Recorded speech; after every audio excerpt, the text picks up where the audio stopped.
another version of Voices of Impact. Today we have another special guest who is right across the road here at the City of Edmonton, a councillor. Without too much revealing who the person is before we bring them in, let's talk about what some other voices that we think is impacting you today. From from scams to police arrests to jobs and other things that we always talk about. So the first one, by the way, Voices of Impact show with Franklin here at the ArtSphere every day, Monday to Friday, 4 p.m. precisely if we can. So Airbnb scams are becoming a lot. We have to talk about it because it's affecting people.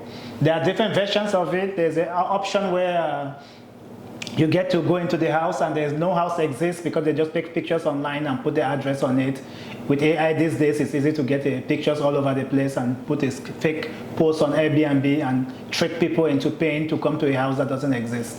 Actually, one family went to a house that doesn't exist and luckily or unluckily the door was open. They went in and the owner of the house came out and was surprised to see them. So don't fall into these kinds of scams. There's another one where the person puts the house online, and when it's close to the date where you're supposed to go in, they bump it down to a lower value house and still ask you to pay. Sometimes people do so many different stuff, but some few tips is stay on the platform. Don't leave the platform.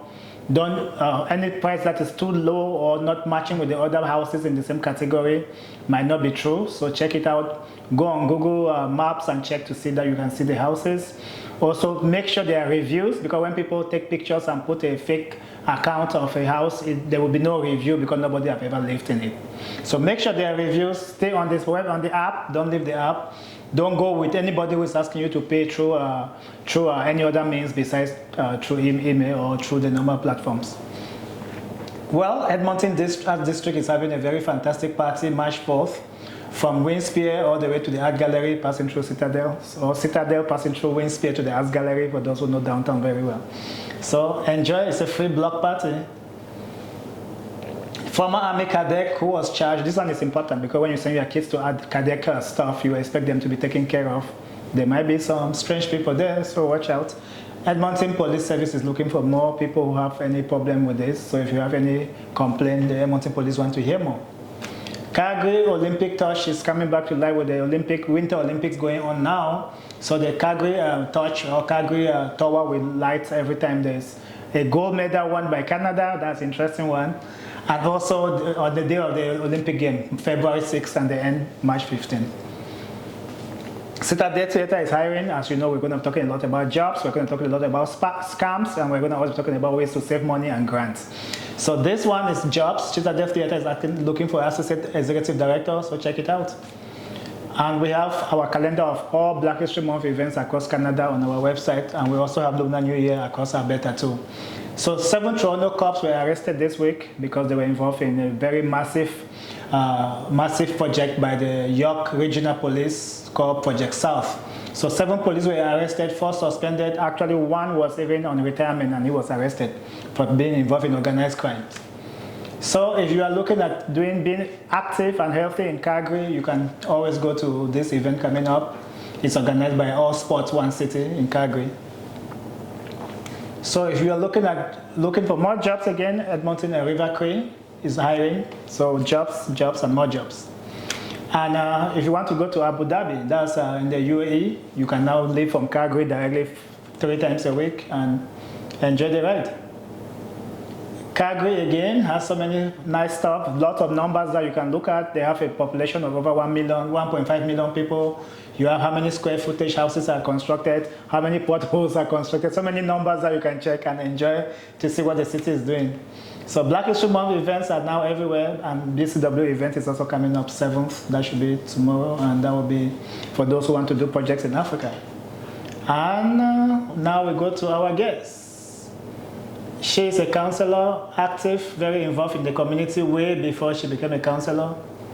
For those who know her, they know she is very, very vibrant and very involved in city building and city politics, and she's a councillor, of course. So Keren Tang, welcome to ArtSphere and welcome to Voices of Impact. Yeah, thank you so much. Take a seat.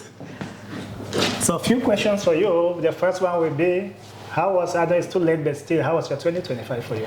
2025 was, well, first of all, thank you very much for having me. I'm very proud in 2025 to have been re-elected as the city councillor for Ward Garahio in the Southeast. And I will say, 2025, it was a busy year with election. City building doesn't stop when it's an election, so you managing, the role of a city councillor, working with my team, continue to get out there in the community and run a campaign with my campaign team and be re-elected.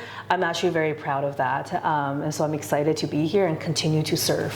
And 2026 will be a service year, I guess, not a campaign year. Yeah, that's so right. What are you looking forward to in 2026? Quite a number of things. I think, a big one is the budget. The city 4-year budget is coming up for debate this fall. There is lots of work in the plan about how can we reimagine how we can engage the members of the public. So as a ward councillor, I'm excited to be part of that process. And then also thinking about, the things that I ran on back in 2025, those take resources. They're not going to be free. And, what are some of the things I can advance in this budget? So that's something I'll be working on. And then finally, it's now year 5 for me as a councillor. I've learned a lot. I've observed a lot from the last 4 years. And I hope that with that knowledge and experience, I can find greater work-life balance and spend time with my family as well. So those are some of the things I'm looking forward to. That's interesting. Just picking on the budget, I know we have a big gap or potential gap in the budget, and we are looking at either cutting staff or increasing taxes. So which direction are we more likely to be looking at? Well, I think in the last few years, a significant and dramatic tax increase has been very unsustainable. But mind you, there's a reason why we landed where we landed financially. City hasn't been doing well financially for the last few years. We survived through a global pandemic that has shaken municipal budget everywhere across the city, and so we have to course correct because it also affected city services. People want more service, but they want to pay less taxes. It's got to be one or the other, and we have to course correct. I will say, this year we are changing the format of how we do budget. We're going to see every department, every branch come forward with those presentations. I will caution though, people think that means, that we'll get to cut a lot of things. What we actually might find is we've been underfunding these branches for many years. So I wouldn't be surprised if that actually ends up being one of the conclusions as well. I also think in the last 4 years, we've been trying to really hone in on what is a city's core service. And we've actually let go of a lot more things than people realize. And so I think we will continue to be more focused, be more strategic. And I think a big thing that you're going to hear this council talk a lot about, which is something I'm very passionate about for the last 4 years, is economic development. I think after the pandemic, this term, we're ready. We're open for business. We have been open for business. We want to be more open for business, attract that non-residential investment, help boost that tax base, and in turn help offset the residential property taxes. That to me is the strategy for me going into the budget. So as a councillor, it's fair to ask this question. With the Prime Minister going big on big projects, are we looking at the city tapping into that energy? I very much hope so. Right now our mayor is in Ottawa advocating for the city to the federal government. And the whole reason why we want to do that is because we want to attract these kinds of opportunities. So I think with all the reputation we've been building in the last few years as the most affordable city in the country, as one of the most livable city, top 25 places to visit for a Lonely Planet, I think we're well positioned to be exactly. Movie making too. We just made the list. That's like the best place to make a movie, and we have been investing. Like these things don't just pop out of nowhere. We've been investing in our screen industry, and so I'm excited that I think we're actually well positioned to be absorbing those opportunities, to be attracting and retaining talents. So is this part of diversifying, or well, I would say looking for other investments besides tax-based investments? Absolutely. Because I think we seem to be over-reliant on taxes. Absolutely, and this isn't just a one-year thing. We've been doing this for a very long time.